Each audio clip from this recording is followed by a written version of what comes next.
Hey everyone, welcome to the LIBERcast episode 125.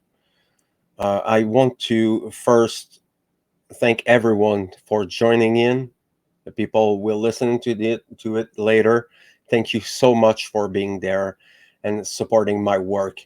And I I I have gratitude for what I have the chance of having beautiful guests on the show, and I want to thank you people for being part of it and sharing your precious time with me and the people who will listen to it. And as usual, I want to impress people on something, and that's getting involved in the work. I'll never say it enough. You have to get out of this laziness and cowardly behaviors and trying to and stop whining and do something about it. And there's many way to do it. So I'm gonna do my usual shout out to the One Great Work Network. This is an awesome aggregate of content creators and researchers and people who are passionate about the occult, morality, natural law, psychology, tarot and astrology, and other incredible information. And there's over 70 of them now, 76 or something like that. So there's French people and English people and Italian people and I I, I think there's German, but I can be wrong about that. But there's a lot of different content creators. A lot of Some of them are fucking awesome. You have the Mark Passios and the Will Kellers and the Kobe Hole, and you have Logan, and you have all these incredible researchers and content creators. It's totally free. You don't have to subscribe to anything. You don't have to pay or put your name or your address somewhere. You go there and you enjoy it for free. So no justification for laziness, intellectual laziness, and go start the work.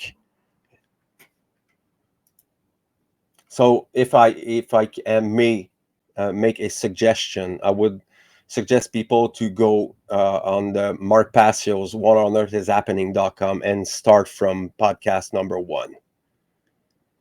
But if you don't have the time to make it and you want to have a shorter uh, uh, informative presentation, then there's the natural law seminar that you can listen. You can stop it and listen the time that you want, and you have to.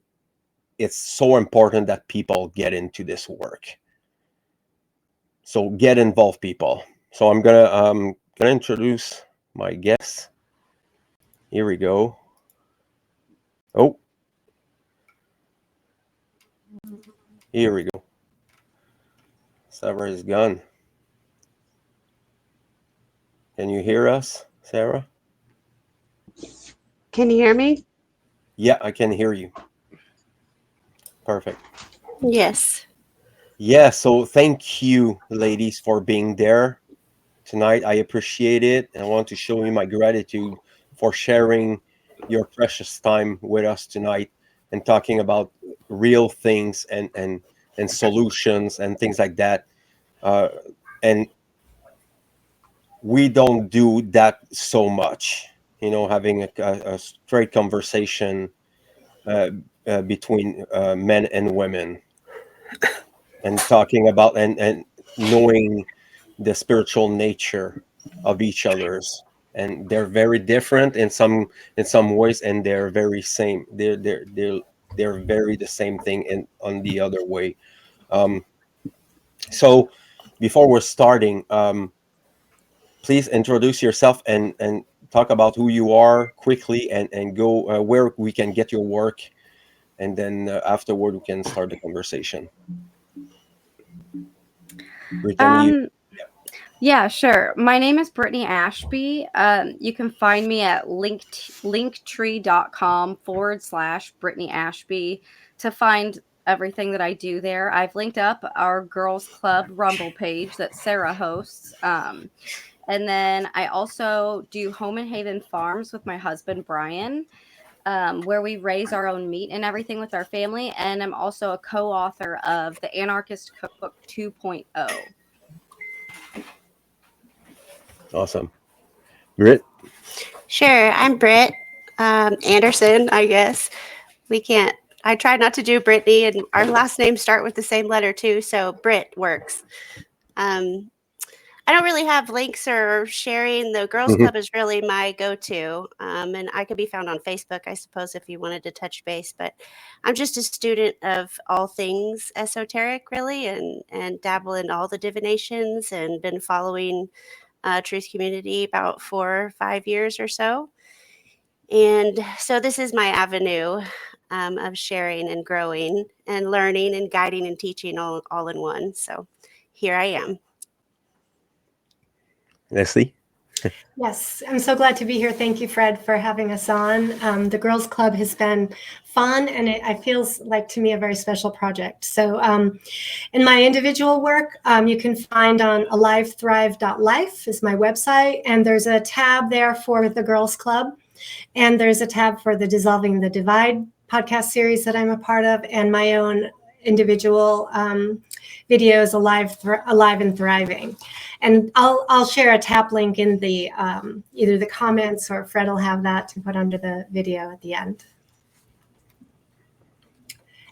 Yeah, I'll just say I'm a student of natural law, and I'm a therapist. I'm a psychotherapist, so I have a really deep interest in understanding the effects of trauma on people, and particularly combining that with the natural law principles to really develop a deep understanding of what's happening in our world and how we can learn through ourselves and these principles how to become free and help make a better world.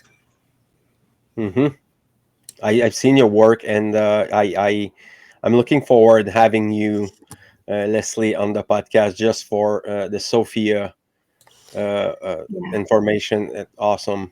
Yes. I need to share this work. It's incredible. I appreciate that. And I'm ready to schedule, because since you brought it up, I've been thinking about it, and I'm excited about it. So thank you. Sarah, you still there? Yeah. Yeah. Am I still frozen? There's no visual there, but we can hear you. Oh, that's really crazy. Well, you can find me on Linktree under Sarah Cross Art, and that has everything that I do, including I have excuse me, I have links at the top of the Linktree for the Girls Club, so people can go and check it out. It'll go straight to the Rumble. Perfect. So if you want, Sarah, you can quit and just come back, and I'm gonna add you, and we'll try it. No problem. So things happen. Technology is not perfect. We have to deal with it. And I had a hard time with this software for some reason. Again, so I had problem with Restream, and now with that inconsistency. So just quickly, before I have questions for you, girls, tonight, and I want to know what is the catalyst for the Girls Club. What was the fire behind it? Well, I would say Sarah Sarah kind of had the idea, and we are all women who were kind of involved in the natural law, truth, and freedom kind of communities. So when she had mentioned this idea, it was something that just resonated with all of us. So we came together and met and gave it a whirl, and here we are. What do you guys think? Well, Sarah was the impetus behind this creation, and Sarah, you're here just in time. Yes. And we see you. So Fred was asking about the impetus and around the origin of the Girls Club, and we were kind of saying, Sarah, do you want to share more about what Wow, how you came up with the idea?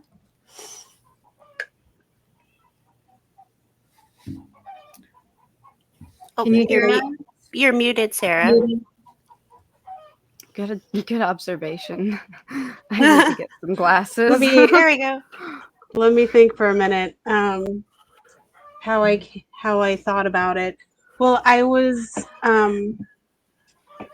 really just watching the, because I'm a student as well, and so I watch and I read it, everything. I try to take it all in and just figure it all out that way. And then I was just noticing that, not that this is across the board, but there's not so much female representation, like as in physical, biological female representation in, doing something like this. So, and there's still a lot of talk with, both having masculine and femininity, but you got to have both of those physical counterparts to go with that kind of conversation, I think. So I was actually I guess I was kind of inspired a little bit because I was watching the Great Work Warriors that Chris is part of, or is that's I think that's what they're called. Sorry, Chris. The One Great Work Warriors. Yeah. That's it. The One Great Work Warriors. And I've been watching them for a while. And then I was just thinking, there should kind of be like a counterpart to that. So then I started thinking about it and I'm like, how would I actually really do that? And then, I mean, really it was just more going back and doing it the way I would do, which keeps it kind of more sort of simple, kind of grounded in a way where it's inviting for anybody to be coming in. And I don't know, that's kind of how I usually work anyway. So that's how it ended up being. I kind of saw that imbalance a little bit in the community, and I wanted to try to see if I could bring specifically some women together to kind of offset that. Mm-hmm. So I have a question for you. I think it's not even the one that I written there. Why do you think that women are less involved than men?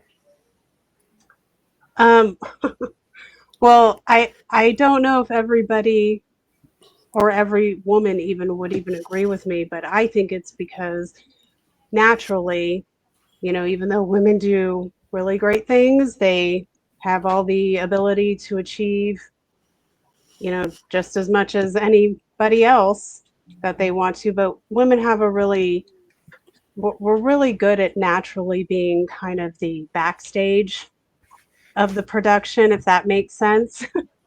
I guess I'm using terminology as a costume designer would. So it's like women are really good at being that that muse, that partner that isn't necessarily up in front. So if that makes sense at all, we have a natural inclination for that. We're not always front men, even though some women are. But yeah, it's not always I don't think that generally across the board, it's part of who we are. We're the counterpart. Okay, so we're kind of like the glue that kind of holds everything together. And men are naturally masculine. They're our leaders. So we have all these excellent masculine leaders in the community, but we're just as much naturally a part of all this. So we all kind of have to. I personally am stepping out of my comfort zone to do something like this. And so it's taken me, even though in the community and watching and all the things for 4 or 5 years, it's like, you have to take a big breath to be like, okay, I can really do this and it needs to be done. It's bigger than us. It's bigger than me. Yeah. Mm-hmm. And I would say that there's some levels of insecurities, maybe there's some levels of fear. I mean, I've spoken to many women throughout my life working within the community where they just don't have necessarily a a confidence and a confidence enough to like step out and, you know, be somebody who can like be in charge, get in the face, like get in people's faces and really like, you know, take things down, if that makes sense. Like, you know, we can be like that when we're shoved into a corner, but I feel generally across the board, most women are kind of, we're more comfortable being the support system behind the action. Mm-hmm. So it's perfect because the first question that I wanted to ask you tonight is, what is your definition of a woman? What is a woman? Going straight for the controversy, aren't you, Fred?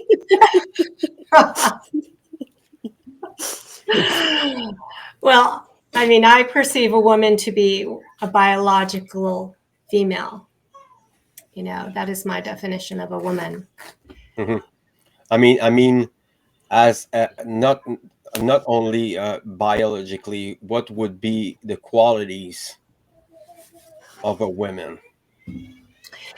I kind of distinguish between the qualities of a woman versus what are feminine. You know, what are the qualities of the feminine that tend to be more predominant among women or, you know, females. And like, I agree with what Sarah was saying. And the person who commented about the relational aspect of females, I think that that's very true, that the feminine qualities that are often the strongest among women are the emotional attunement, you know, the empathy, the intuition, the kind of messy creative flow, right? That there's a quality generally of collaboration and being relationally minded, right? Caring, noticing about other people, other living beings, how they're doing. Do they, you know, we're sort of, you know, connected, you know, interconnected with a care, right? A care for feelings, a care for everyone getting what they need, thriving. It's more of a non-linear aspect. And that's one of the things I like about our girls club discussions is I feel like, you know, we can flow, we can meander, we can be natural in this sort of chatting process that is somewhat different than when you're on a podcast with a bunch of guys. It's much more like linear and answer the, you know, it's just a different feel. So I think that our styles come across different, and that is a feminine aspect of our style. Mm-hmm. Someone else wants to add? Yeah, I definitely agree with Leslie as far as like the feminine qualities, caring, nurturing, creative, sometimes chaotic, definitely flowy, compassionate, and emotional. And so we tend to flow. When I think of the element of water, I often think of women. And so yeah, it comes with a lot of those kind of qualities, and you could see that, and also fierce. Like women can be fierce in certain contexts. Like you mess with her kid, you're gonna see a different kind of femininity, and it's probably gonna be a fierce quality. But yeah, you can really kind of see the difference in dynamics. Men are definitely more kind of straightforward and linear and really on track. Yep. Agree with all those things. I don't really have much to add on that. Mm-hmm. Here in our house, we call it a maven. Like my husband calls me a maven, and that has a very specific definition. But to me, it's this nurturing, motherly, full of care kind of even picking up the pieces, guiding, teaching. It's a maven to me. Sarah, you have something to add? Yeah, I would agree with all of that. The women are the nurturer, where I'd say, I mean, naturally anyway, the feminine traits that we all have is the nurturer side of us. So the physical representation of women is going to dominantly be the nurturer. And I wouldn't say not across the board, generally speaking. The physical representation, the physical woman, biological woman, is the natural nurturer, and the support system behind the action, which is typically more of a trait for the physical man. So I'm going to ask you the same question, but a little differently. What is a spiritual woman?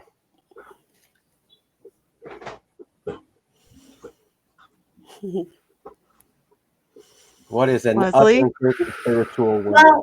What does it mean?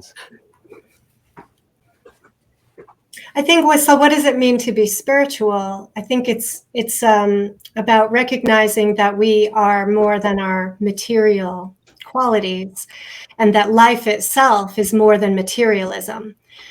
So we're like this amazing bridge between the spirit and the earth. And I think women, our bodies are specifically created in such a way to demonstrate that. When I think of, not that every woman, needs to be a mother, or is their spirituality or womanhood is diminished if they are not a mother, but I just wanted to highlight this amazing body, I guess, that women are born with generally, where we have the capacity to incubate life, right?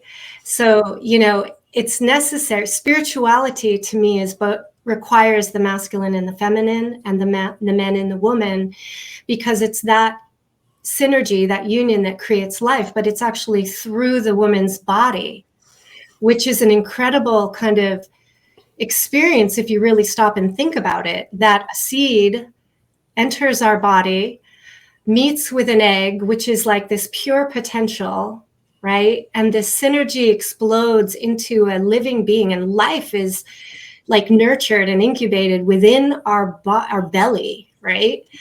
And somehow the energy of life somehow is created, is comes alive, right? Yeah. Inside us. And then we push it out of our body, we cut the cord, and now we have a separate being that is now a spiritual being. This is a spiritual process, as I see it, that is very unique to being a woman. And anyone who's witnessed a birth or gone through a birth can, vouch for this mysterious and amazing and powerful experience that brings us also close to death, potentially. Mm-hmm. This life, where life and death and those things become very closely knit, and so women generally are the ones that midwife birth, midwife death, that are drawn to messy life situations, of caregiving, caretaking, very naturally, right? And the creative process, historically, the creation of clothing, of, like Sarah is a seamstress. This is historically a feminine sort of, or female role. And I think, what maybe we can get into this later, is that how a lot of the feminine qualities have been degraded or denigrated, and this is, I think, why it's so important that as women that we do talk from our own voice, right? And not just imitate the men in the movement, so to speak. I think that because not that many women are really in the forefront of speaking on natural law and so forth, that we're a bit of pioneers to find our own feminine voice. We can be the representative of care, and talk about the real earth, that real life matters. Real life matters matter. And we can bring it home to that groundedness and help to bridge the spirit with the earth and bring the grounded relational experience of life into this sacred, to make it sacred, to highlight its sacredness and stand up for it and honor it, because the world needs that, right? Mm-hmm. And I want to add something, and tell me if I'm wrong. But I think a spiritual being is someone who's in equilibrium when it comes to the two hemispheres, when we're talking of masculine and feminine.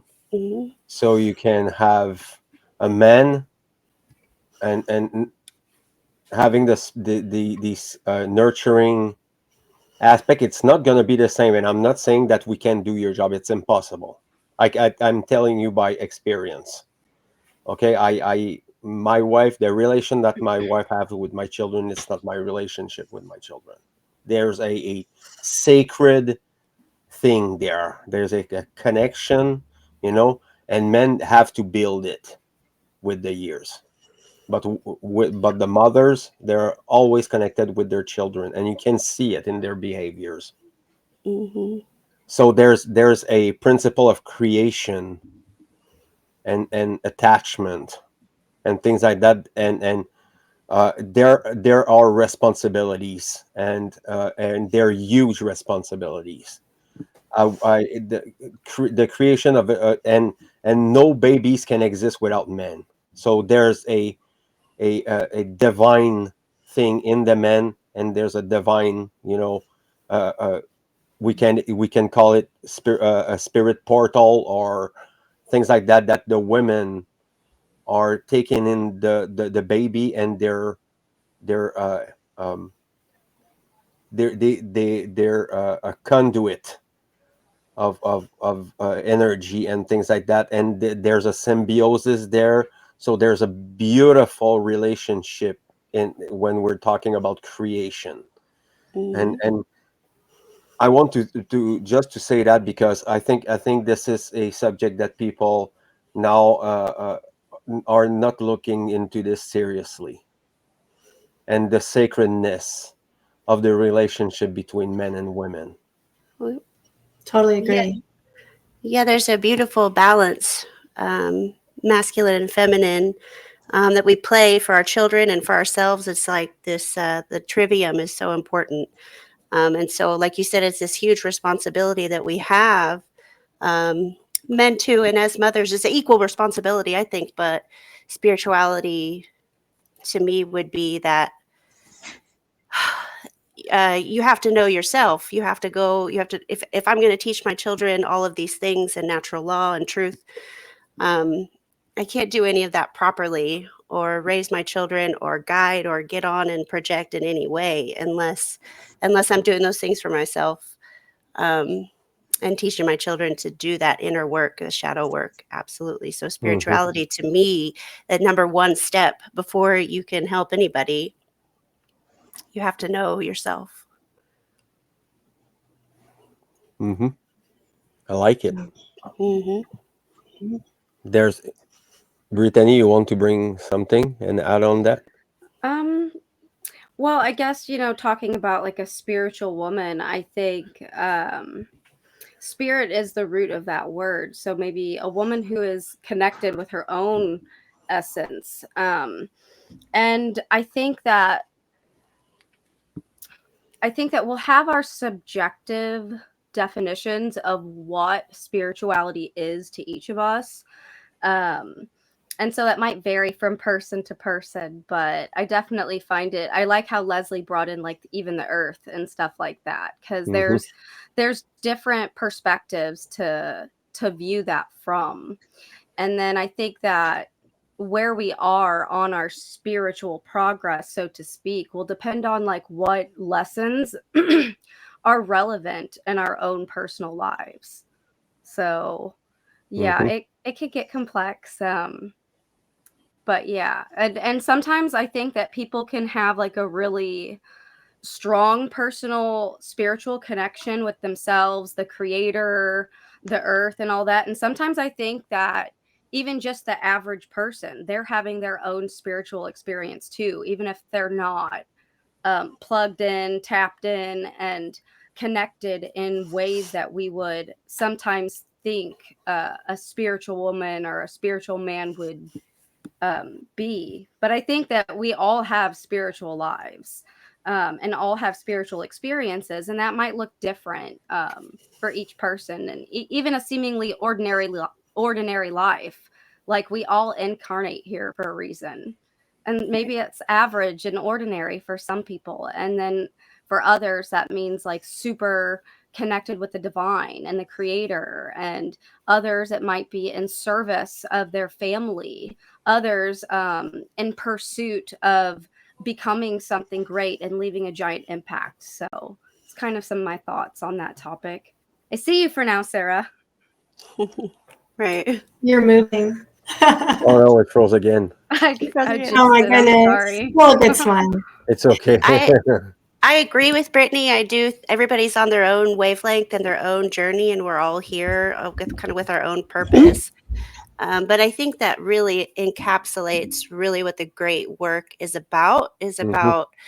Putting this information out there readily available for people that may not, perhaps those ones living the ordinary lives that are kind of mundane, that are just kind of like going to church. And I think we're trying to get this information out there so that finding self, using the divination arts, knowing truth becomes part of a spiritual journey on a bigger scale. So we can actually accomplish what we're trying to accomplish here. I think the word spirit has the root in spira, but it ultimately comes down to the word breath. And so the spirit is about this having breath. And if we don't have breath, we're dead. So it's spirit to me is very much about valuing this like miracle of life. And then our spiritual journey is like discovering who we are, why we're alive, why are we here, what is our purpose, and that each one of us has a very unique purpose. And we're, like Sarah I think said, we're born here for a reason. I mean, I believe that. And so the journey of spirituality is developing, getting to know ourselves, like Britt said, and coming to a sense of knowing what we're here, what we're breathing here for. What do we want to breathe life into, in this short amount of time we're here. Can you hear us, Sarah? We want to Yes, hear. I can. Yeah, so for people watching, that's not a picture of me. I'm just frozen in time. But yeah, I agree with all of those things. And yeah, Leslie, we're here for a reason. So, and the way I would see spirituality, like what is spirituality to a woman, it's the same for me. Spirituality, it's the same kind of across the board for everybody, because you're still making the ultimate goal really is to make, to grow and to enhance and to make those connections spiritually in the physical and, with source or yourself or your inner self or whatever it is. And we all have the traits of the feminine and masculine qualities. We all need to be able to balance those within ourselves, however that works out for the individual personally, because it is a very personal and can be private journey. And, some people are willing to share those journeys so that others who are not in a place where they're willing to share or they're willing to branch out Or maybe this time around, they're just not supposed to be doing that. They're supposed to be taking it all in so that they can, move forward in their own way. So um I do think though, like if you're wondering in regards to like the physical, like what is spirituality to a woman, in my perspective, in the physical, I would say it is to be who we are authentically, and who we are, and however that works out, which could be all manner of things, because we're all unique, we're all different, we all have little, you know, quirks here, or strangenesses about us here, there, and we're all like that, and men are like that as well. Mm-hmm. But we're just different, and like this is the argument I've had with people where, especially when people want to talk about equality, because a lot of people can't separate the physical and the non-physical when you're talking about men and women. It seems to be a very difficult thing for people to grasp, that there's the physical and then there's the spiritual of both qualities. So that's hard. And the argument I always have is like the equality one. Obviously, that's the first thing that always comes up, where they start talking about the equality of women, and women don't get this, and da da da. And I'm like, okay, well, I understand all of those things, but it I just feel like people have a hard time separating the physical and the non-physical parts, so that it makes it very difficult for people to maybe try to focus more on the spiritual progression that they should be on, and understand that that's a unique thing, and that it doesn't have to be the same as everybody else. So maybe it's just confusing in that way. So that's sometimes the message I try to get through, if that makes Mm-hmm. sense. Oh, go on. Sure. I think that's why human design is probably one of my favorite divination tools, because not only has it aided me and my children and the way I mother, but I've kind of like plucked out some people from their normal lives and done like birth chart readings and things on them. Um, and it empowers. I've seen it empower people to say, I have all these strange things, that they're strange only because they're different, but it's really just unique to that individual. So you are this way, but you are innately that way. You are just like that. And so to grab onto it and say, this is who I am, and I'm going to, I'm going to use it as a fire, as a fuel. So I've seen it just empower people and just push people forward on journeys and change lives. So I think it's super important.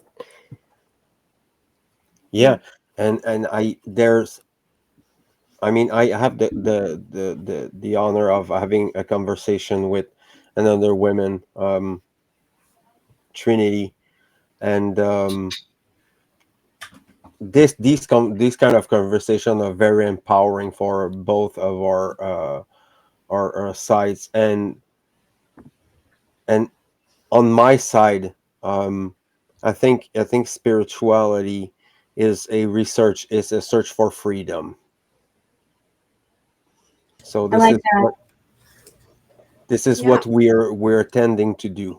Yeah. It's to free ourselves from the shackles of false spirituality and indoctrination and cultural validation and all these things. Being accepted by others, and being in a group, or identifying yourself with something that come from the external world and the 3D world. And men now are destroyed. I've seen the study. I studied, and I'm still doing it. I'm studying the red pill movement, and I try to make sense of this mess. when it comes to men and their relationship with life and the responsibilities and with other women. And masculinity now is being trampled upon. It's very hard now to be a adult mature man in the real world. I have a very different interpretation of what is a mature adult or moral parent in my case.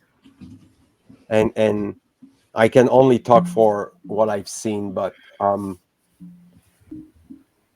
men now are victimizing themselves, and this is what happened with women too. And this is and victimization is a position of submission to something that they don't understand. We don't have to submit to anything. We don't have to submit to the other sex. We don't have to submit to societal pressure. You know, this is a choice. This is made by consent. If men and women act like this now, is because there's consent to it. So people are tolerating things that shouldn't be tolerated. So, talking about that, what would be, at your opinion, ladies, what would be the first thing that should be healed in the side of the women? What is the schism, the most important schism that must be treated first? Leslie, with your trauma studies, I think you should take this one. Well, I mean, my lens always sees the trauma, right? And I think that the trauma has specifically been targeted between men and women for eons now, and that there's a general distrust, I think, on both sides. But from the perspective of a woman, you know, I've had a lot of disappointing experiences, you know, in relationship. And that is partly my own, the template or wherever I was at in my consciousness that then kind of matched me with a man who was in another sort of dysfunctional or wounded state of consciousness, right? But I think that there's something about, like, you know, there's a lot of trauma that has happened against both men and women, but women have been hurt a lot by men historically. And there's a lot of anger, and there's a lot of shutdown. And I think we can see it in some of the trends where women are really becoming more masculine and choosing the more domineering, you know, position of control. And that really comes from a place of protection, self-protection, a fear of being hurt. Because the natural state, I think, of the feminine is to be vulnerable and receptive and soft. And that all feminine beings, including like children, are that vulnerable. You know, the elderly, you know, a pregnant woman, a woman giving birth, a woman with a newborn baby, the most vulnerable of beings. And so it really requires a true care and a protection of that vulnerability and that life to be there to keep that safety, you know, and that protection. And overall in the world, I think men have lost some of that clarity around their role, and often also have been hurt and pushed away and trampled on, you know, not only by women, but by the state, you know. Right. We're enslaved. Yeah. Go ahead, Britt. No, I'm just sorry. I was just peanut gallery for a minute. Oh, no, it's appropriate. Like, we are, like, what is this ultimately on to? It's about our enslavement, both men and women, and how the social engineers have really just made things topsy-turvy and are like messing around with the definitions of who we are and what we're here to do and what our roles are and what is feminine. Right, we're born with that. We've been born with it. It's been going on for so long. Yeah, for so long. I mean, I think we're probably born with some of this fear and, unhealed stuff, right out the gate. And then whatever, we're born into parents who are struggling with this as well. So it goes really deep. And I think it's like, Fred, I think like you said, this is about the man and the woman. I think that the true healing and the true spirituality is about the healing of the masculine and the feminine, both within us and in the relationship between men and women. And it's both equally important. And I think that men are being,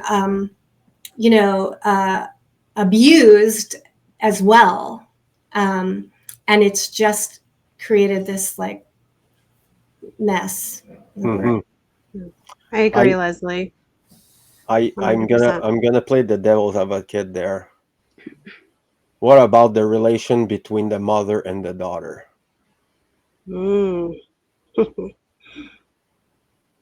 Yeah, We're all and the pausing. father. So there's no separation there.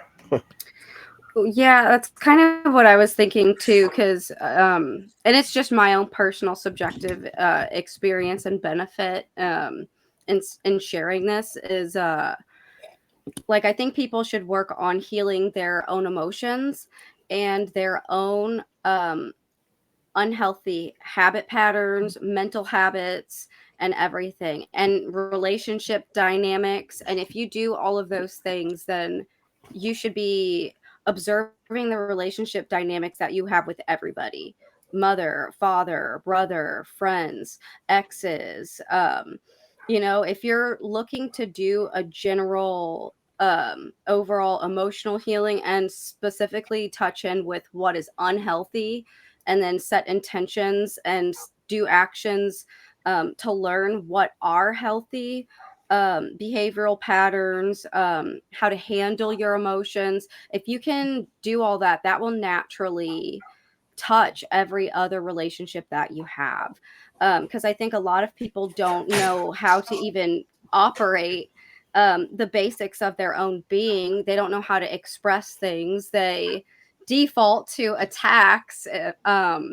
If you work on healing what is unhealthy within you, especially your own mental programs, that will naturally seep out into everything else and help you to create healthy dynamics and healthy relationships in your life. Yeah, great point, Brittany. Absolutely. It's a huge responsibility. Sorry, Sarah. You specifically said our relationship with our daughters. I have two 17 and 19-year-old daughters. For me, very specifically for myself, as I think it should be for all the mothers, like to teach our daughters exactly. And we do that through living, just like you're saying, Brittany. We do that through living and having these relationships with others. Like I had some really, really awful ones, and they watched me go through all those. And it wasn't until I came into truth and knowledge and all these things that I was then paired up. Universe got me with somebody who also followed those same truths and walked the same natural law life. And so they're seeing that now. They're witnessing that and viewing it. So we're hoping that we're creating a chain reaction of evolvement in our, in our spiritual state. It's so important. I mean, of course, it's important to also focus on our sons and make sure, but there's also a very important masculine role that they need to learn from the father. So we all need to do that. Like family court system, just if I'm going to pick something out, has very intentionally like divided families and done very well at pretty much removing fathers from homes, and from very systematically and for many, many years. And it's still going on, and it's tragic. Sarah, you wanted to add something? Sorry, Sarah. No, you guys are dead on. And just to revert back a little bit, Fred, to answer your first question, what inspires me to do stuff like this, like, form something like the Girls Club, it's this exact kind of thing right here. Because these ladies right here, and I know there's many more out there, they have insights that other people haven't thought of yet. They haven't experienced, they can't see it because it's not directly in their lives. So that's what's good about bringing women together, is because we tend to create circles, and that gets out so much more information, and even in the most subconscious of ways, underground type of ways. But um to get back to your most current question, well, just everything that Leslie, Brittany, and Britt said is dead on, and I would agree with all of that. Is that men and women are both being equally attacked. We're all enslaved under the same kind of oppression. But men are being attacked in one way and women are being attacked in another way, and very different, that like psychological, it's like two separate, it's not like one, it's not one spiritual war like some people, I've heard people say that it is. It's two. There's two spiritual wars that are going on the psyche. And men are being assaulted in one way and women are being assaulted in another way, all psychically, all psychologically, to create distorted spiritual connections, so that we have forgotten how to connect. So we can't even understand where the road is at. Like the signs have been all like, graffitied all over and changed, and you got some punk ass kid like still in the stop sign or whatever, so you can't see where you're going. And it's been very distorted, like, and like, the more I read into history, the more I figure out how this is kind of working in this way, where it feels more real to me that it's not one problem that we're being assaulted with. We're being assaulted with two separate, which is keeping men and women, the physical man and woman, separated and divided. It's keeping us internally divided, our masculine and feminine traits that we would naturally have, that's being kept divided. We're being kept divided from each other. Men are divided from men, women are divided from women, parents are divided from children. And it's the pulling apart of the structure. And really, like, the more history I go back and read, the more I realize that if you were to look back into history and read stuff from like 1,000 years ago, say, I mean, even if you were to read like the urban legends or even the type of fairy tales that were given, it's just kind of like there was a different mentality, there was a different structure. People were in a different place, so they had a better ability to connect with themselves, their inner selves, connect with each other, connect with spirit or source or God or whatever, have that spiritual growth. It was a cleaner path. And then you've got, you know, things like the parasite class rolling in, and distorting all the shit, distorting all the roads, like making new roads and putting up signs that lead nowhere, metaphorically. So now we can't even figure out what direction to go in. And because now we have so much mainstream media, which is really all just, might as well be considered Hollywood, movie action right there. Because those people are not journalists. People who think that mainstream media, journalists on TV, those people are not journalists. They're getting all their information off Google or whatever script they're being given. Okay, they're not journalists. They're actors. And then there's all this noise from social media platforms, and it's just really muddying up the water so much that we can't even see each other. So of course, division is only going to do nothing but grow. Yeah, great point, Sarah. I wanted to add something about the mother-daughter relationship. I have two daughters as well. And So our daughters are watching us. They adore us, especially when they're little. That if you remember, like those of you who are mothers or have kids, you can see that adoration and that observation of the mother and father too, but girls, watching their mother. And so as role models, that's really where our power, one of our greatest power is. And so our unconscious, subconscious parts that are unhealed, our insecurities, our lack of our own groundedness, that all gets sort of put on our children, and especially our girls. And and so I think that sometimes, as mothers, where our intention is to be the very best mother, sometimes our unconscious leaks out and leads to some conflict and tension in the relationship between mother and daughter, and often can lead to some kind of rivalry, kind of control dynamics. And there's also projection, that's another piece of that unconscious, where we might project things onto our children. And my experience of a mother is that it's really easy to be defensive. I felt like there's a lot of judgment around mothers, and it's like kind of mothers are blamed for everything their kids do in school. And and as a mother, it felt like I would, when my kids were in school, it was like I was the one showing up. Moms are the ones showing up, and more times than not always, men are often, can do that too, or do that.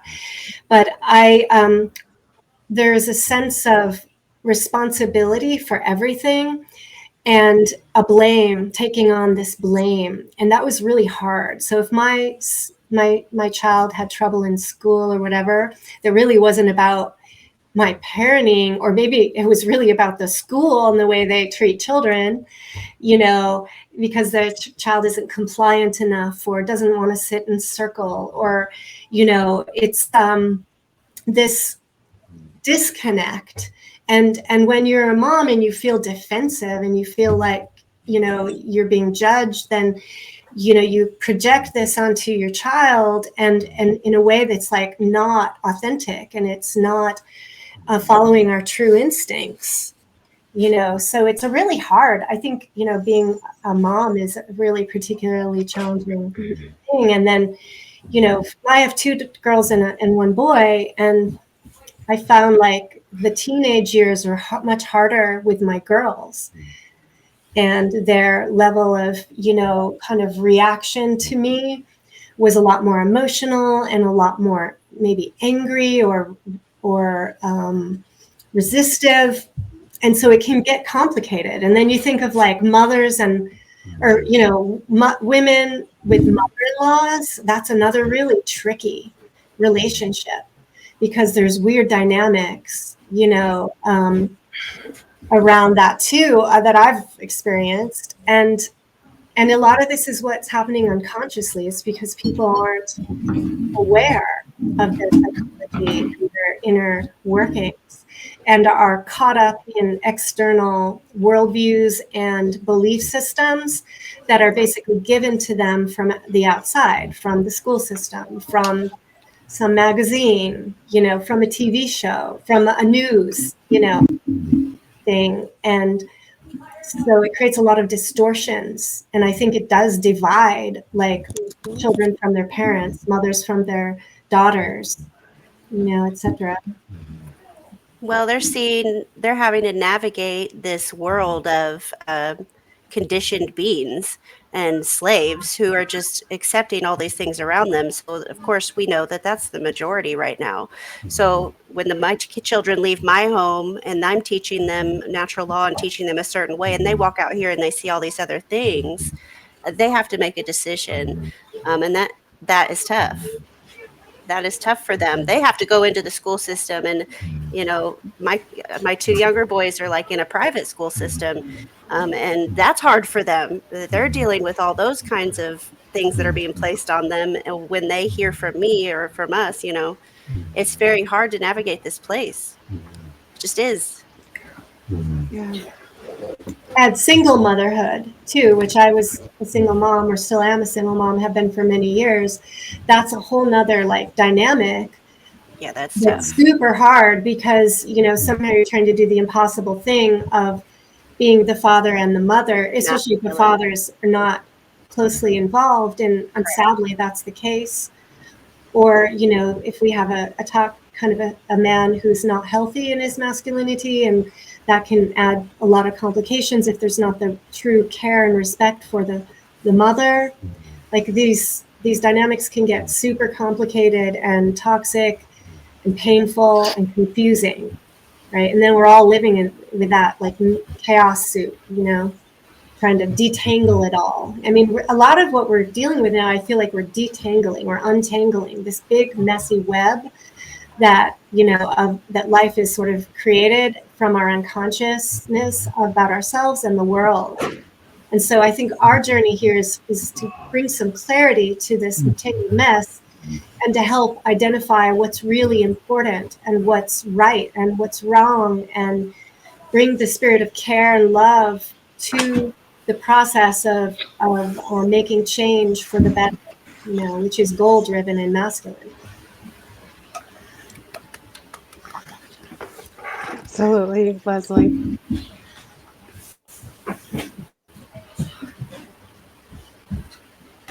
Fred, you're muted. Fred. Again, God damn it, every time, almost every episode, I'm muting myself. Um, um, the relationship that my girls have with their mother is something I don't get into.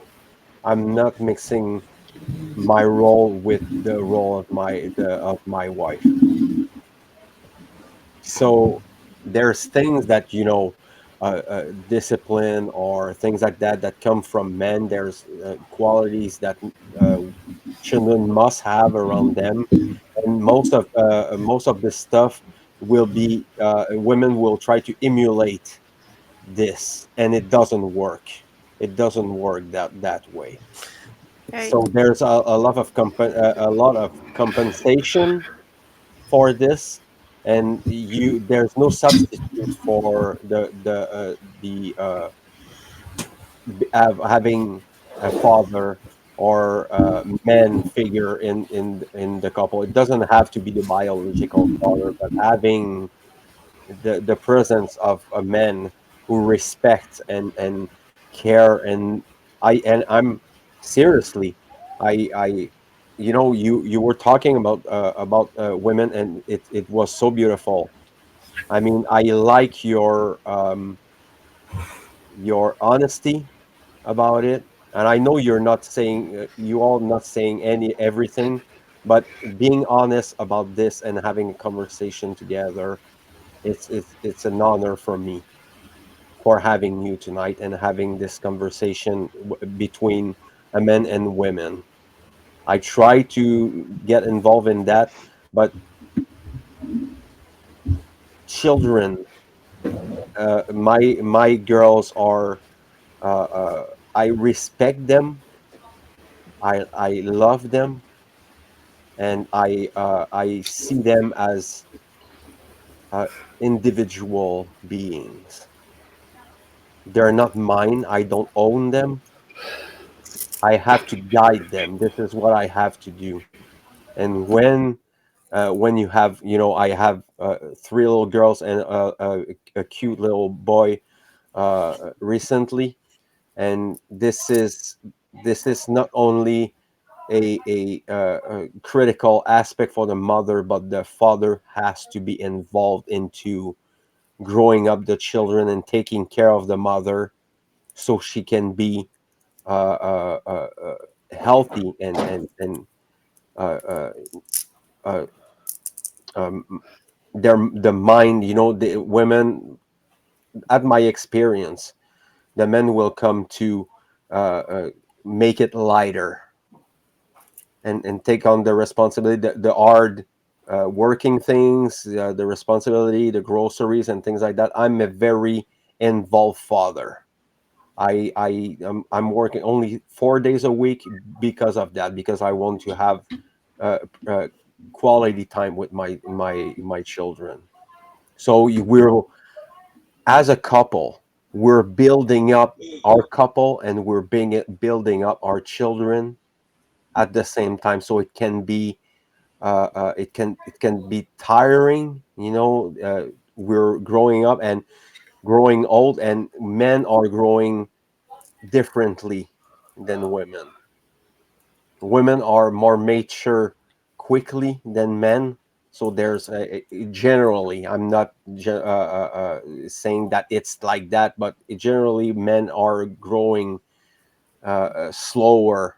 Their maturity, it's there. So there's a way that we have to deal with that, and growing up and changing, because we're all changing every day, every year. So we know we're changing, transmuting. And I think that's a symbiosis. It's a relationship that should be not taken lightly. It's something that we have to build up from the ground, and building a strong foundation between men and women, basically. Because if we don't have that, if we don't have the strong foundation for the family and men and women, society will crumble into itself. Hmm. It's this way for a reason. you know the state as is now between men and women. Hmm. There's a barrier that keeps on, like, bombarding nonsense rhetorics and cultural propaganda and things like that, like the red pill movement and the neo-feminism aspect. This is a they're growing women and men to be irresponsible and careless, and they don't want to take their responsibilities. So Yeah. the work is huge Yep. to heal that between people. Yes. Yeah. I agree with that, Fred. Um, it is like that. And I think that it's great the way that you and your wife conduct yourself as a team, Yeah. especially the way you do as stewards to your children, because really, like, what we do is we're just showing them how it's meant to be done. We're showing them how it's a healthy way to be done. At least, we don't Right. own our children. We're stewards. We're guides. Yeah. We're there to show them a a way.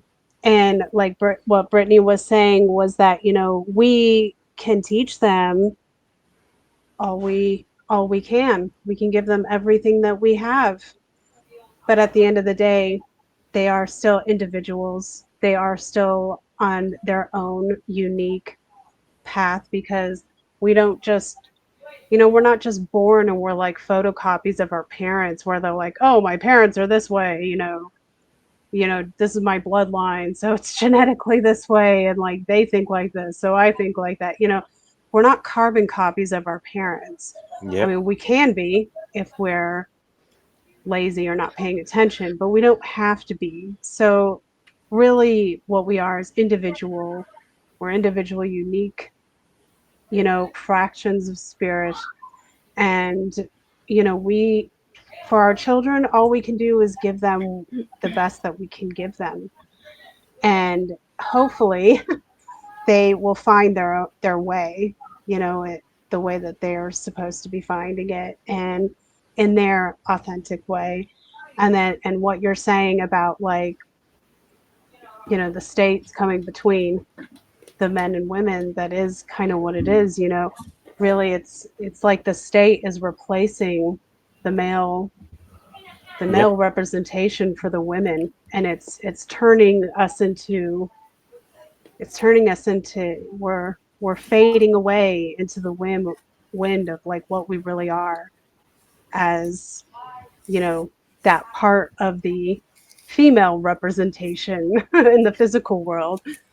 So it really, and that in itself, just even doing that, just like getting women to view the state as, you know, the state and the medical industry and religion as the replacement for, you know, father, husband, you know, all of that, you know, it diminishes the physical man. It is, even that is almost an assault on our men, because it makes them obsolete. Like, and if I were to think about this as like the way like a psychopath might think of it, like doing this, that like, oh, this will just make the physical man obsolete. We're not going to need them soon. Right. We can just fade them off, you know, into the background, and they can be sperm factories, you know, Right. and, you know, put all the women up front. And, you know, it's totally a psychopathic dream, I would say. Absolutely. It's sick. It's kind of sickening. So just It's all they very had sick. to, yeah, all they had to really do was replace the father figure, replace the husband figure, Right. replace the spiritual partner, the male counterpart to the woman, and make it, you know, government or make it the medical industry. And there you go, you know, the complete, you know, disregard for the physical man. Yeah, it's very specifically by design. It's happening by design to break the trivium. Once you break that family unit apart, then you have slaves left over still, and those who are not going to step up and not going to realize or have even the, it's all muddy up here. Everything's lost. Then you have generations of broken families and fatherless children. It's a huge problem. Huge. Oh yes. And there's not only that, you know, the root of the problem is the mind. Yeah. So if every individual doesn't do a shadow work, doesn't do an introspection, then repeating this information will not. It's gonna be in vain. This has to be willful and willful effort from both sides.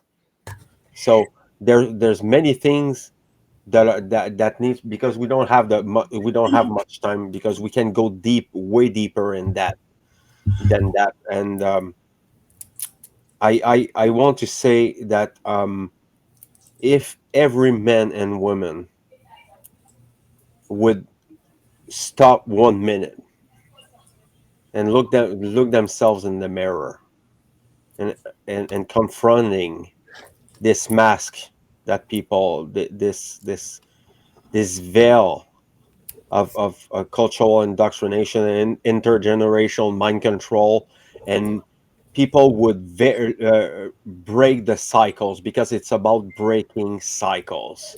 We Yeah. know it's reluctant, it's coming back all the time. You know, the people who are in the shadow work, you know what I mean by that. You know, you have things that keeps on coming back and fucking slap you on the face from time to time, and just exposing you these things that we have to transmute and being better, because now what we need to do as men is fucking growing balls.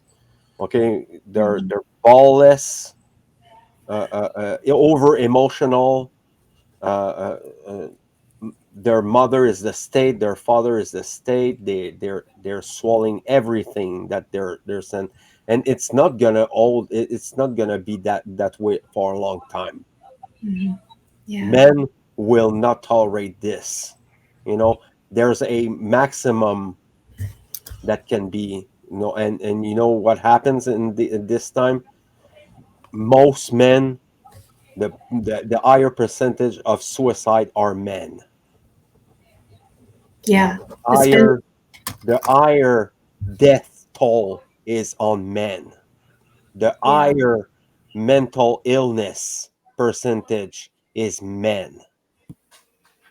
Yeah. So there's a collective response. It's maybe in consciously, it will be unconscious, but men are fighting back against this, but not the good way.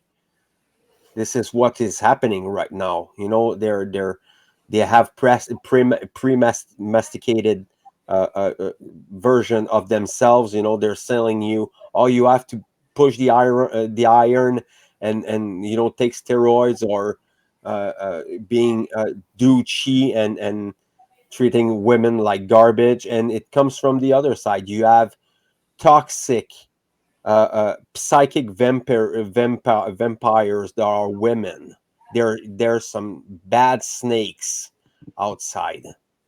They're Mhm. dangerous when they're in group. When you have a collective of women that are getting together, it can be messy.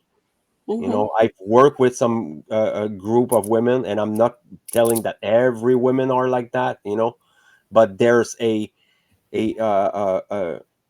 entitlement on what their expectation from the men and society. So there's, and it comes from the both sides. It's not only women, it's men. It's the same thing. There's a feminization of men and a masculinization of women.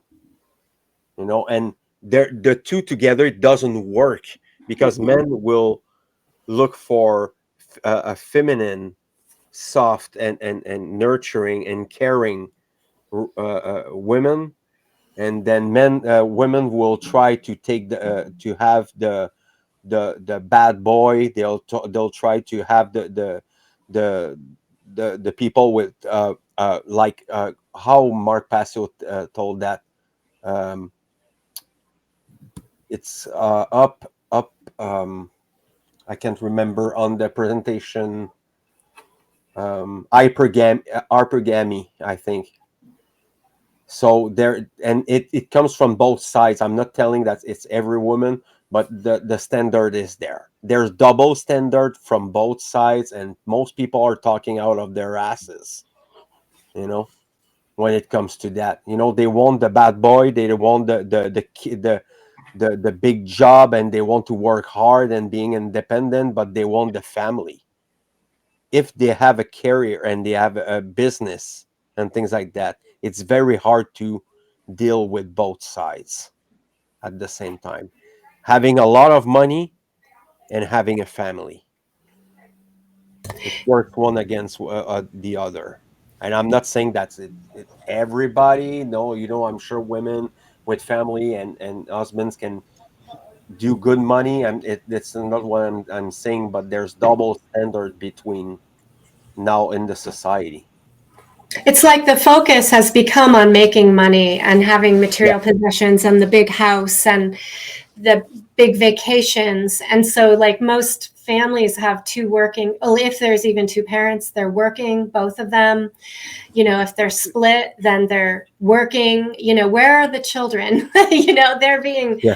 taken care of by other people, and often by the state, by state-run preschools and kindergartens and school systems where, Yeah. you know, the state is putting the ideology into the child, and the adults are so busy trying to make a living, right? So there's a lot of economic and other societal things going on. But what it does is it takes away our presence from each other and from our between us and our children. And I think it's the presence that is really valuable. You know, being present and having presence with each other. And that means time. And Yeah. that means listening and seeking understanding, learning communication skills, being able to effectively navigate conflict and not be avoidant or afraid. And so this takes that psychological work and awareness, which isn't being taught.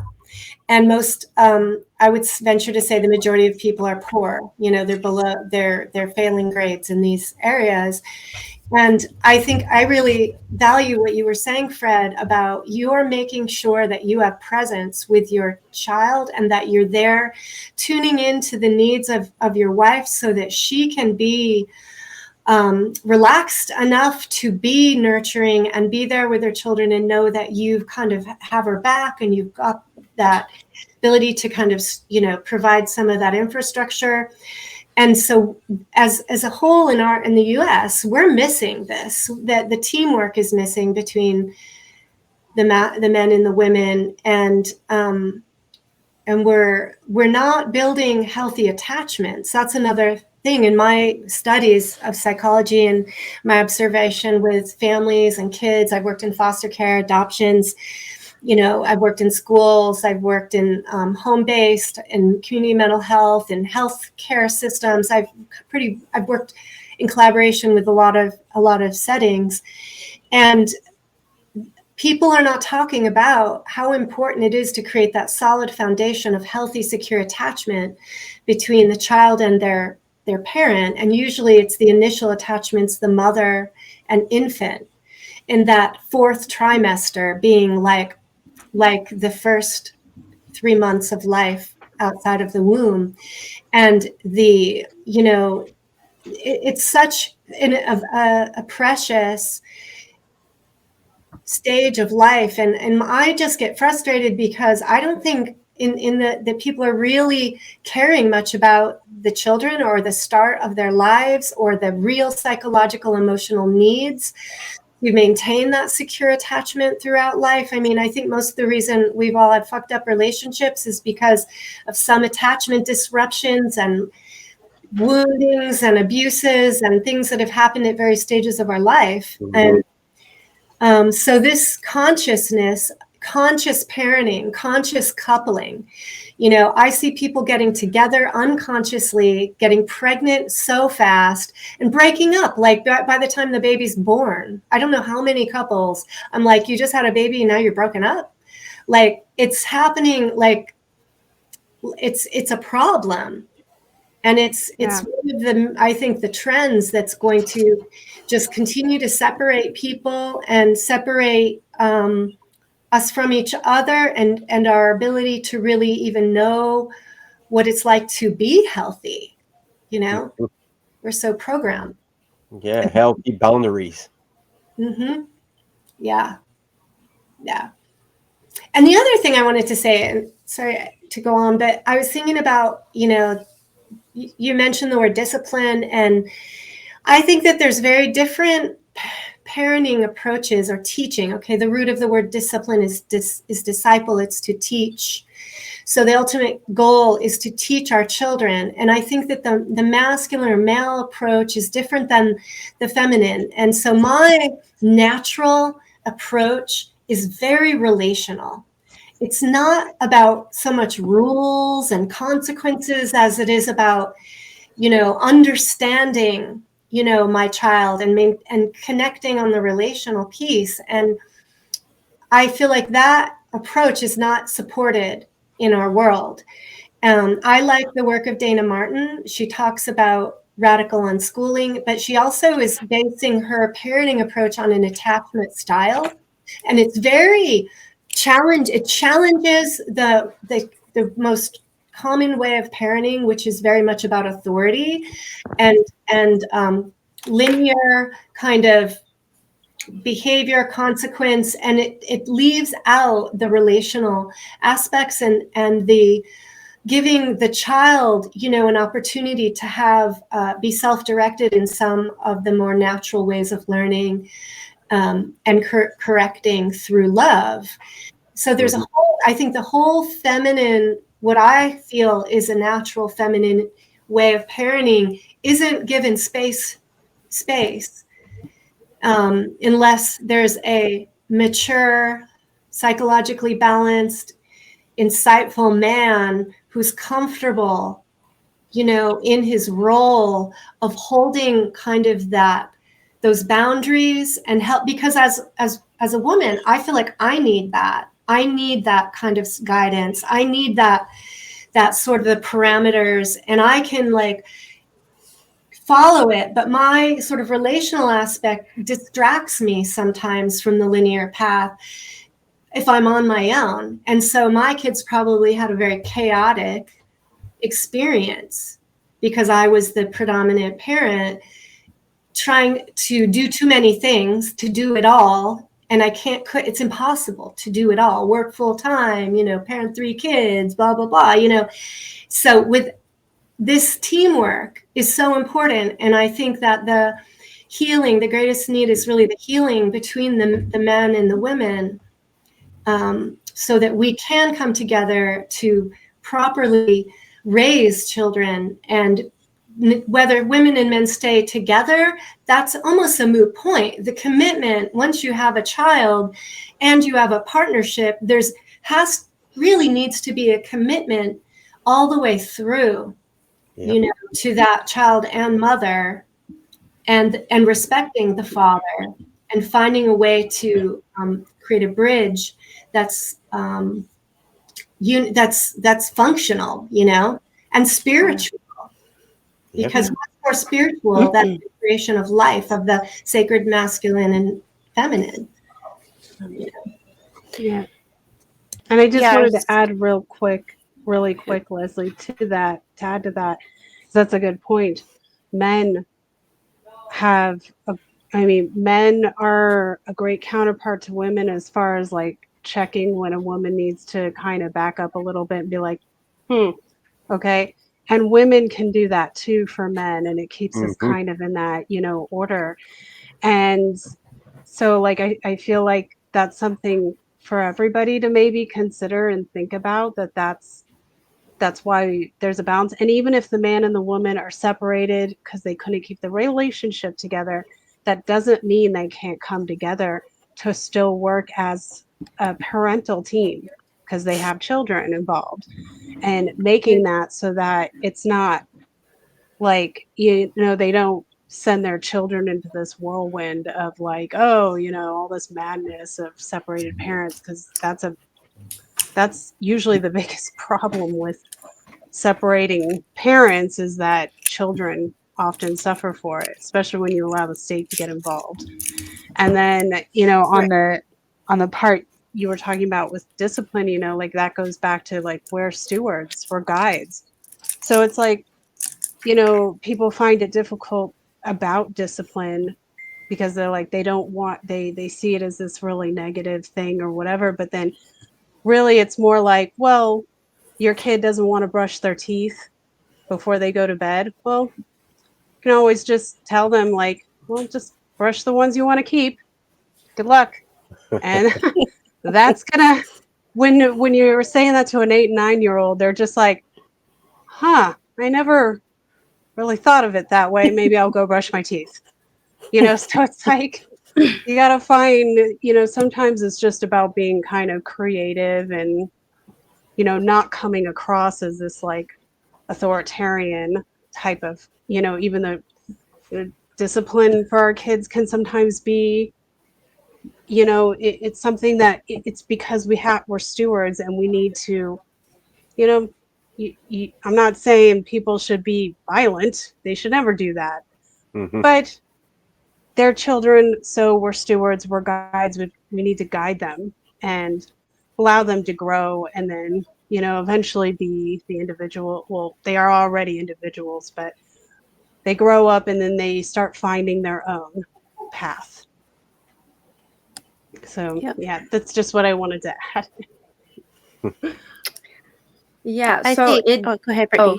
Okay. Well, admittedly, we are kind of a happy medium between like the more maybe feminine approach to raising kids and the gentle parenting, and maybe authoritarian, because we found that given to like their own conclusions, they may not always choose the best choice. They may not always choose something that's going to yield a good outcome.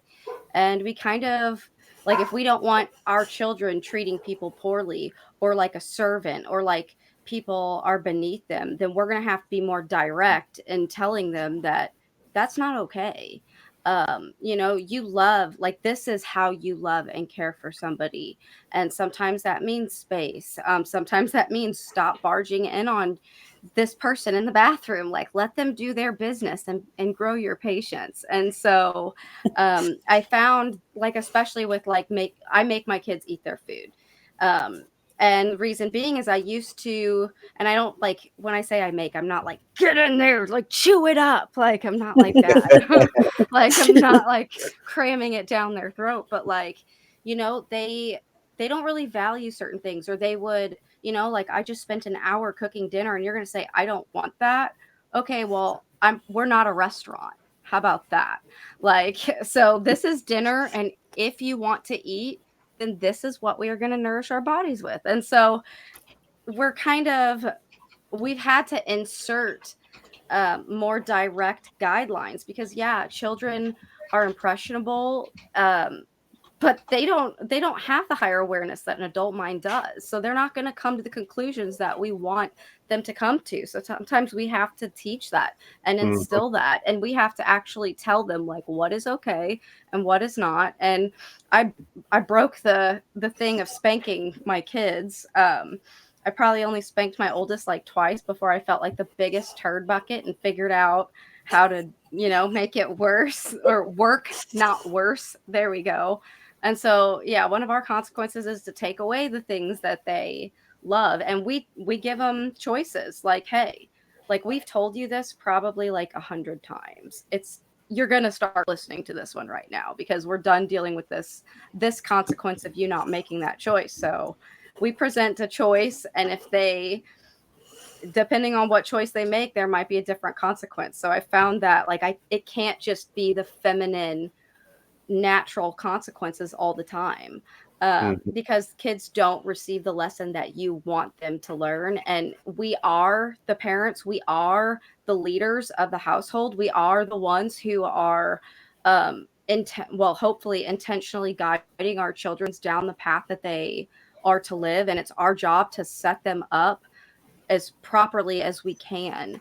And like with responsibility, teaching them duty, and that some things are privileges. Like we're not just entitled to receive things, like you didn't do the hard work for it. And so it's definitely been something like a trial and error when it comes to parenting. But so like honestly, my 12-year-old tells me often like, thank you for being my mom, like thank you for raising us how you have been. I see what you're saying with the other kids, and they're lazy, or they don't want to do this, or they just want a tablet instead of like go be a real kid.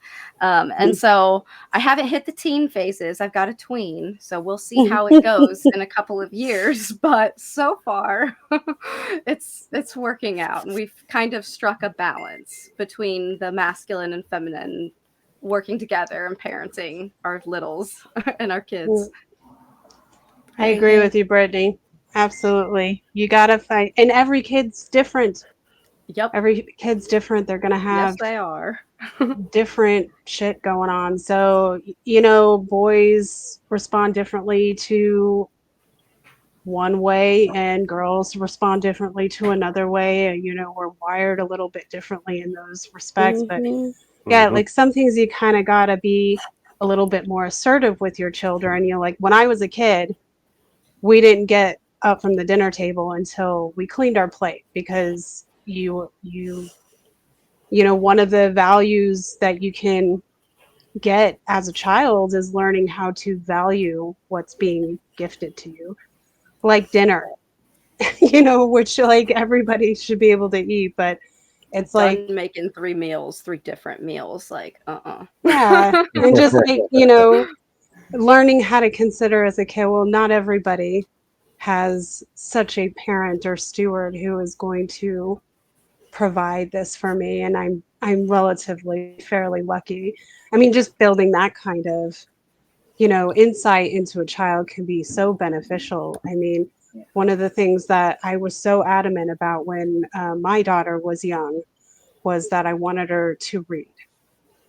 So I would just put books in front of her all the time until she kind of got curious enough to read them. And then now she's a total bookworm. So, yeah. So it was awesome, ladies. I thank you so much for sharing your time and sacrificing and compromising for being there and with the people tonight. And I enjoyed it very much. Thank you so much.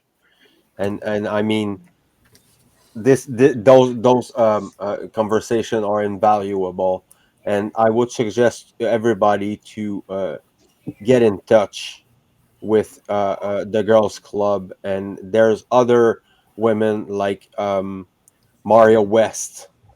She had her own approach, her own feminine and approach to it, and she's fire. You know, she's the eye fire feminine. You know, I like it so much.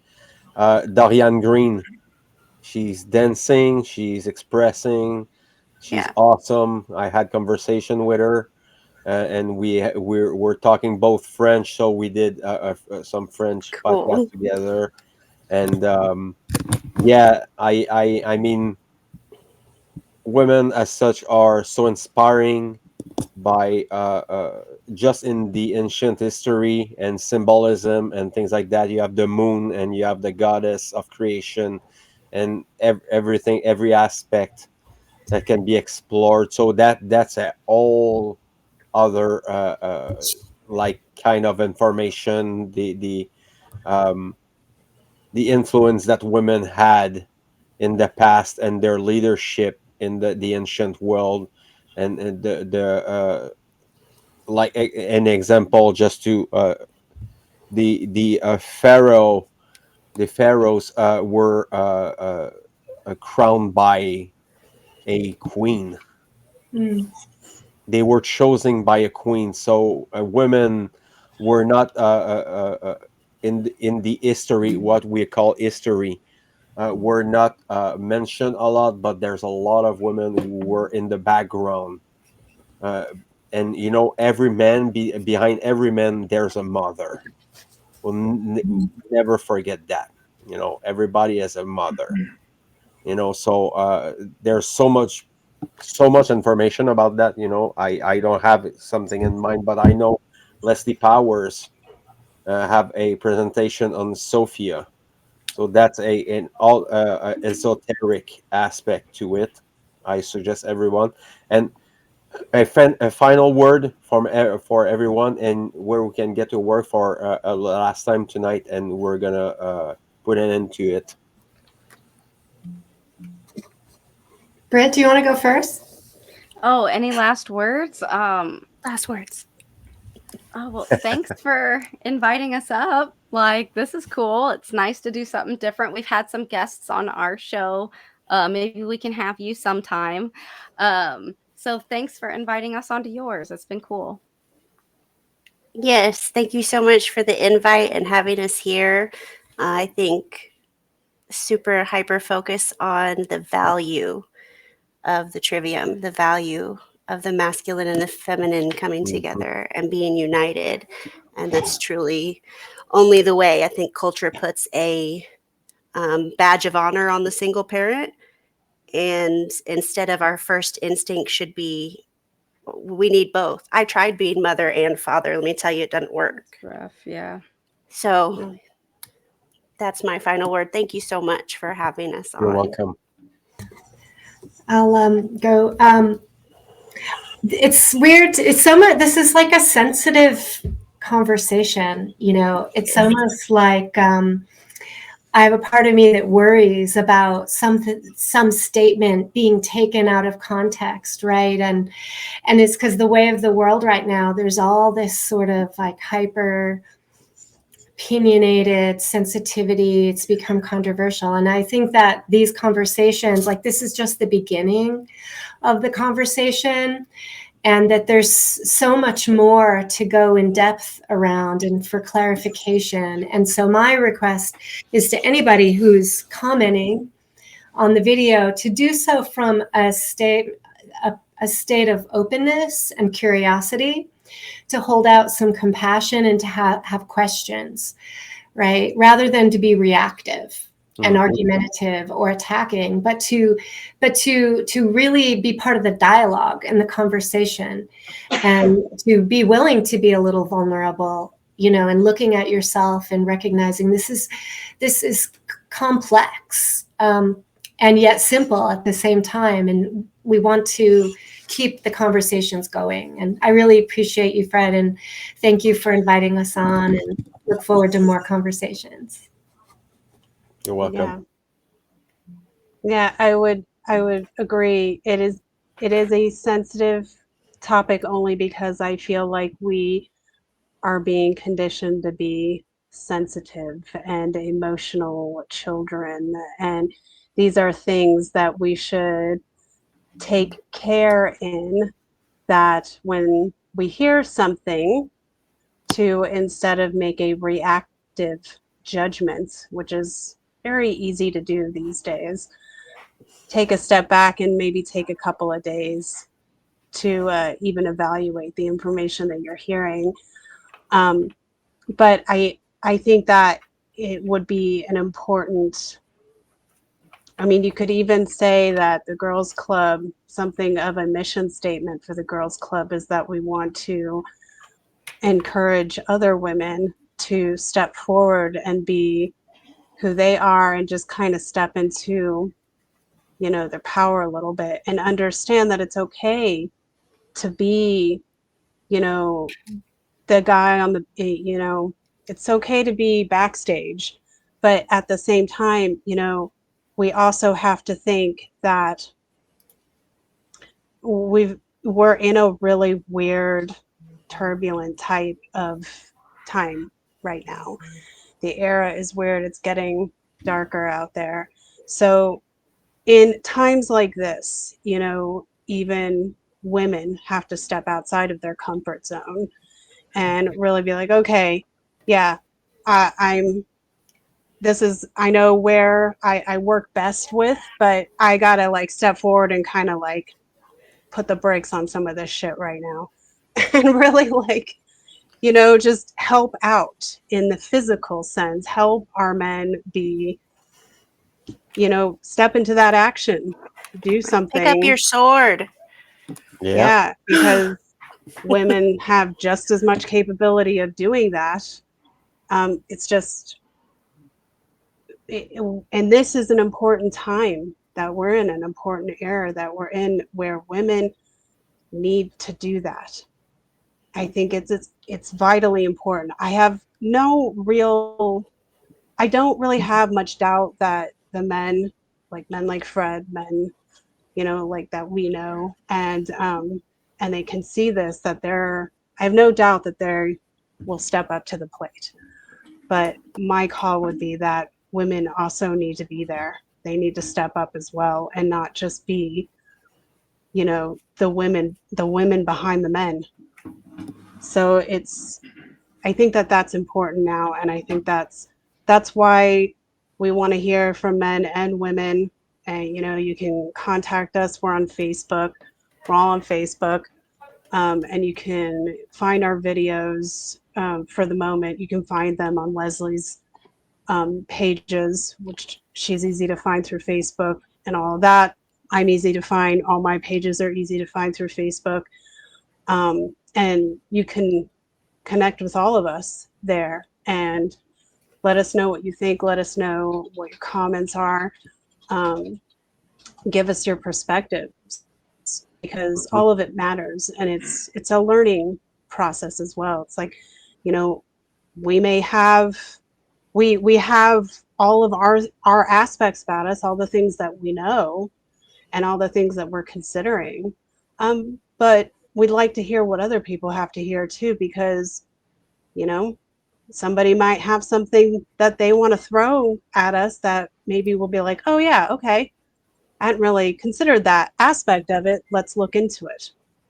So Yeah, so I mean, I enjoyed it very much, and I want to do it again, and I want to do it with men,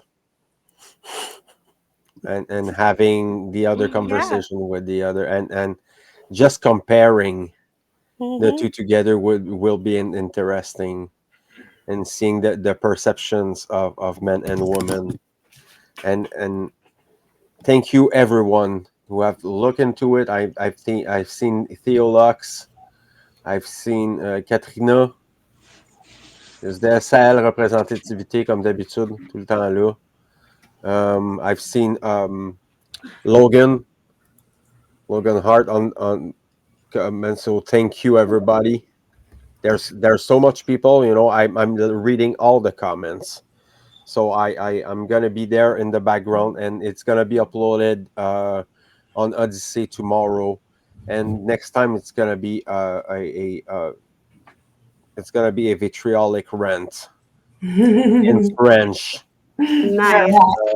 So for the people who don't understand French, then you're gonna not gonna be able to enjoy it. That's I'm okay, I'm Fred. gonna have to learn French and to put Yeah. on my list. Yeah, well, this is a hard language, to learn. It's So not is easy. English. Yeah, English is very English easy is to learn. very. Is Actually, it? Ah. All right. Well, then I'm really gonna it's not struggle. that bad. When it comes to French, you have different objects have sex in French. You know, Yeah, Oh no. the yeah, gender, like Spanish, right? it's Yeah. confusing. Very Oh. confusing, even for children or adults. We still make mistakes from time to time. So thank you everyone for being there, Thank you. and Thank you. Thank you so have a much, good Fred, night. for inviting us. It's been awesome. Yeah. Thank you. Thanks, All Jess. right. Thanks. See y'all later.